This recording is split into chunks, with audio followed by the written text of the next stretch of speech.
melted na yung ating butter, so, yung ating cheese, sorry. So, wag po talaga natin siyang iiwan. Wag po talaga natin siyang iiwan. Kailangan keep on stirring talaga siya. So, yan na yung final touch ng ating bechamel sauce. Tingnan niyo guys, kung gaano katayin yung ating bechamel sauce.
Bechamel sauce. So this is the bechamel.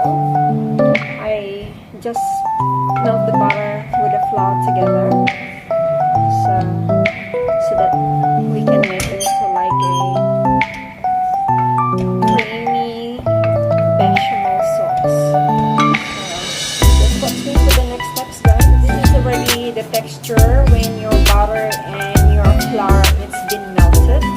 So just need to cook a little bit for another further 5 minutes para po maluto talaga po yung ating flour para hindi po siya magiging alam mo yung parang ano siya, sandy or something. So cook the flour so that it takes good as well.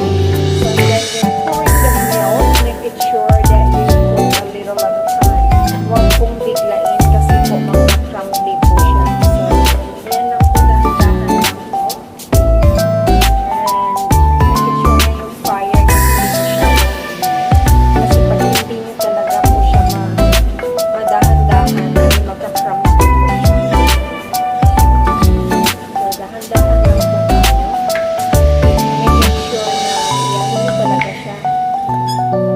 Mix nyo talaga siya bago mag-add ulit ng milk.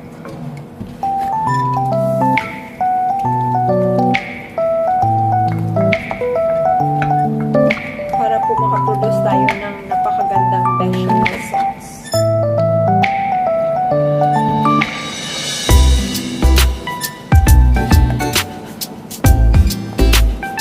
So when making a bechamel sauce, you really need to be more patient and be attentive para po maka-produce ka talaga ng super creamy na bechamel sauce.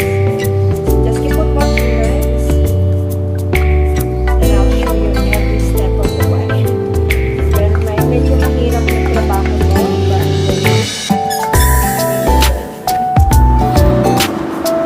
So, it's not really easy guys of making bechamel sauce. So, tingnan nyo, napaka-creamy niya guys. Super creamy niya talaga. Kailangan talaga maging patient kayo. Kasi mabilis yung pag-stir niyo kasi pag hindi, nasa-crumbly po siya. Tapos habang hindi na siya medyo watery na po siya, tuloy-tuloy nyo lang po lang ganyan. Hanggang maging, sa pagkaalam nyo na makanto nyo na talaga na ano na siya, maging watery na po siya. It's okay pag medyo ma-watery siya kasi mag-thicken din siya mamaya, di ba? So pag sobrang matubig siya sa pagkaalam nyo, so isisimay nyo lang po siya ng konti hanggang mag-reduce po yung kanyang liquid para po mag-thicken ulit yung sauce nyo. But anyway, kung medyo watery talaga siya, we still need to add on our cheese. Lalagyan po natin ito ng cheese para po masarap siya. So tingnan nyo guys kung gaano ka-creamy yung bechamel sauce ko. So diba? So that's the best how you make a bechamel sauce. Kasi yung spaghetti, yung lasagna, yung the best part is your bechamel sauce. Pag hindi maganda yung paggawa nyo ng bechamel nyo, maging crumbly po siya. At hindi po masarap kainin. So yung cheese guys, normally ay cook tasty cheese pero depende yan sa kagustuhan ng tao na kumakain. Unlike dito, cheddar cheese yung gusto nila yung mild cheddar cheese.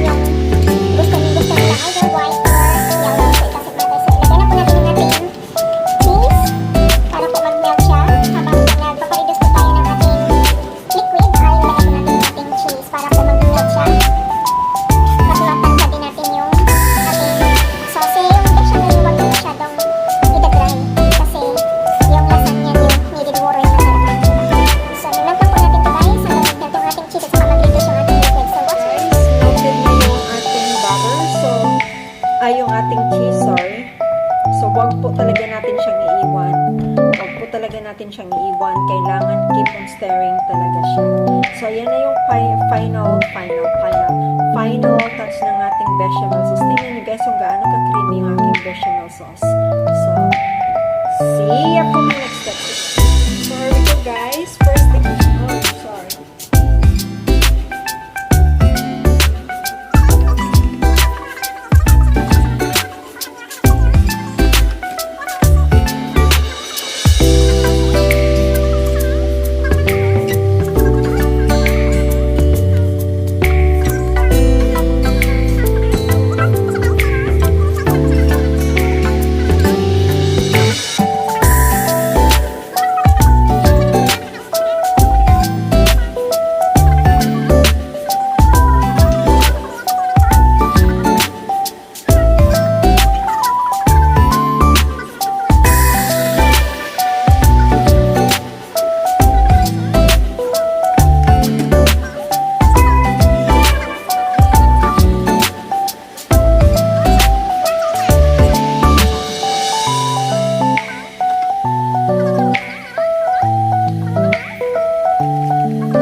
So, yun na po guys. Nilagyan ko po siya ng hot water hanggang boiling hot water hanggang bigyan ko siya sa pasta. Huwag yung pour yan sa gitna.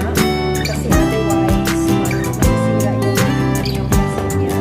So, this time, takpan po natin siya ng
answer. What is that? A dragon. It's a dragon. I think The dragon. Oh, super good. I know.